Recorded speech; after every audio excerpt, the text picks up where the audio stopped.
آج کا ہمارا ٹاپک ہے تحریک خلافت اور 1914 میں جنگ عظیم اول کا آغاز ہوا۔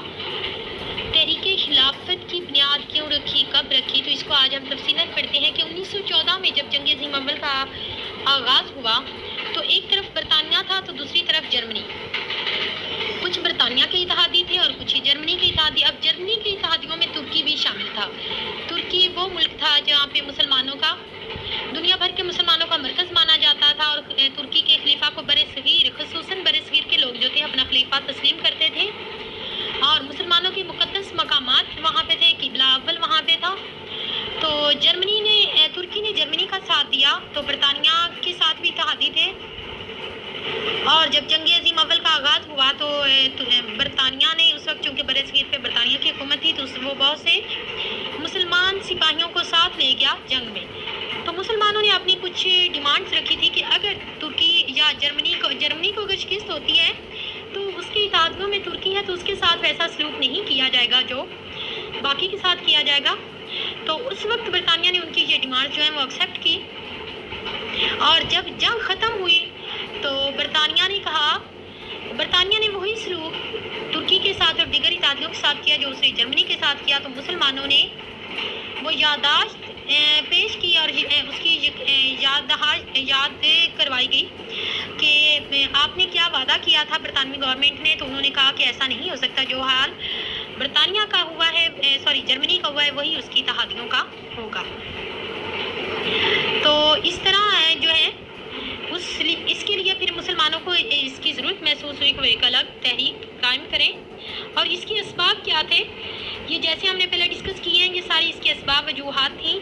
اور پھر کیا ہے کہ تحریک خلافت قائم کی گئی۔ خلافت کمیٹی کا قیام کیا ہے کہ مسلمانوں نے 1919 میں آل انڈیا خلافت کمیٹی قائم کی اور علی برادران کی قیادت میں ترکی کی حمایت میں ایک زبردست تحریک چلائی جسے تحریک خلافت کا نام دیا گیا۔ اب تحریک کے مقاصد کیا ہے؟ کثیرت مقاصد یہ تحریک تھی، اور مسلمانوں کو ایک پلیٹ فارم پہ منظم کرنے کے لیے وقتی طور پہ آل انڈیا مسلم لیگ کو بھی اس سے بھی مسلم عوام کی توجہ ہٹ گئی، اور مسلم عوام جو ہے خلافت کے تحفظ کے لیے جان و مال کی بازی لگائے بیٹھے تھے۔ اس کے 3 اہم مقاصد ہیں کہ ترکی بحیثیت ایک مملکت قائم رہے گی، اور شکست کی صورت میں اس کی جغرافیائی سرحدیں جو کہ دور رہیں گی، اس کے ٹکڑے نہیں کیے جائیں گے، خلیفہ موجود رہے گا، اور ترکی میں خلافت کا ادارہ اپنی حیثیت برقرار رکھے گا، حجاز مقدس کی حرمت پہ کوئی آنچ نہیں آئے گی، غیر مسلم افواج ان دونوں شہروں میں داخل نہیں ہو سکیں گے۔ یہ اس تحریک کے مقاصد تھے تحریک خلافت کے۔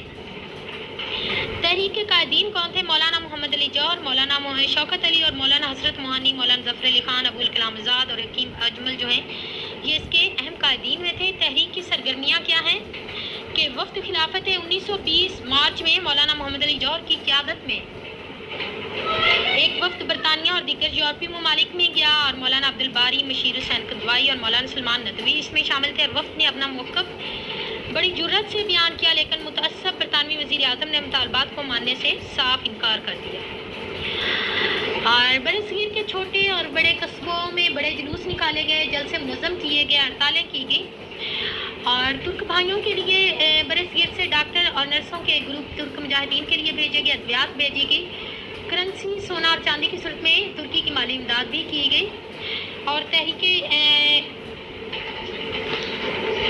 جلسے جلوس بھی نکالے گئے تھے، اور اس میں بھی اماں جو مولانا محمد علی جوہر اور مولانا شوکت علی کی جو والدہ تھی ان کا بہت اہم کردار تھا اس تحریک میں، اور ہر زبان پہ یہی نعرہ تھا کہ بولی اماں محمد علی کی جاں بیٹا خلافت پہ دے دو۔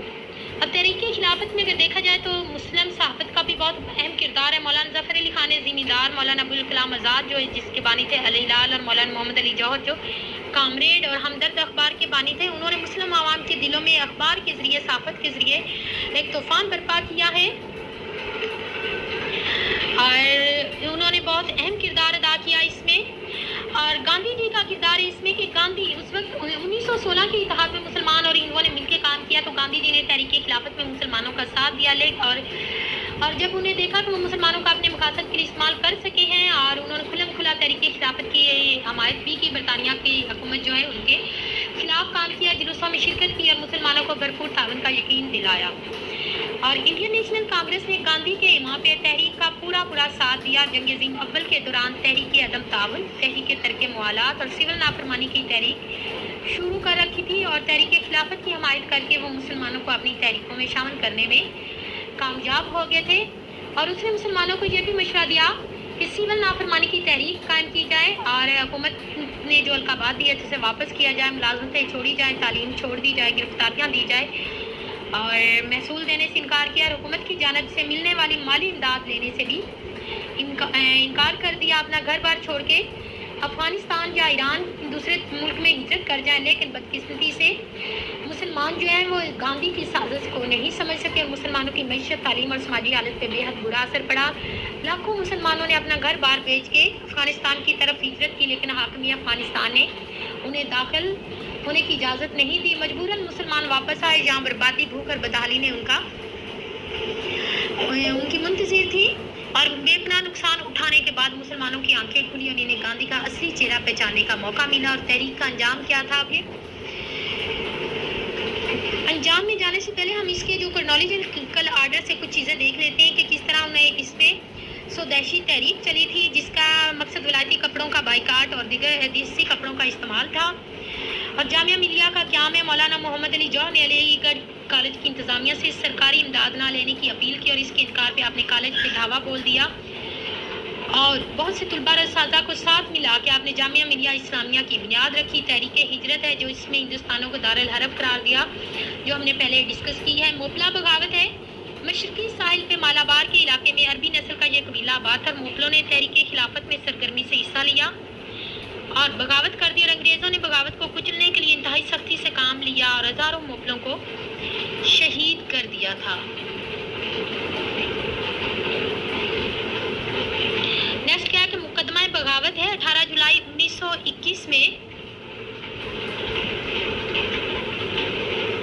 کراچی کی خلافت کانفرنس میں مولانا محمد علی جوہر نے اپنی صدارتی تقریر جو ہے بڑے جذباتی انداز میں پیش کی اور ایک قرارداد منظور کرائی جسے مسلمانوں پہ بہت ہی فوج کی ملازمت حرام قرار دی گئی اور مولانا محمد علی جوہر دیگر جو لیڈر ہیں ان پہ مقدمہ چلایا گیا اور انہیں 2 سال قید بامشقت کی سزا بھی دی گئی تھی۔ چورا چوری کا واقعہ بھی اس میں ہوا۔ 5 فروری 1922 کو ایک مشتعل ہجوم نے یوپی کے گاؤں چورا چوری میں ایک تھانے کو آگ لگائی جس میں 22 پولیس والے جل کے ہلاک ہو گئے اور گاندھی نے اعلان کیا کہ چونکہ یہ تحریک عدم تشدد پہ کاربند نہیں رہی اس لیے اسے بند کیا جاتا ہے اور مسلم قائدین پہلے ہی گرفتار ہو چکے تھے، تو اس طرح اس نے مسلمانوں کی پیٹھ میں چھرا گھونپ دیا اور تحریک سے الگ ہو گیا۔ خلافت کا خاتمہ اس طرح ہوا کہ گاندھی کی سیاسی کلابازی کے باوجود مسلمانوں نے تحریک کو جاری رکھا اور مصطفیٰ کمال پاشا نے 1924 میں ترکی میں خلافت کا خاتمہ کیا جس سے یہ تحریک خود بخود ختم ہوگی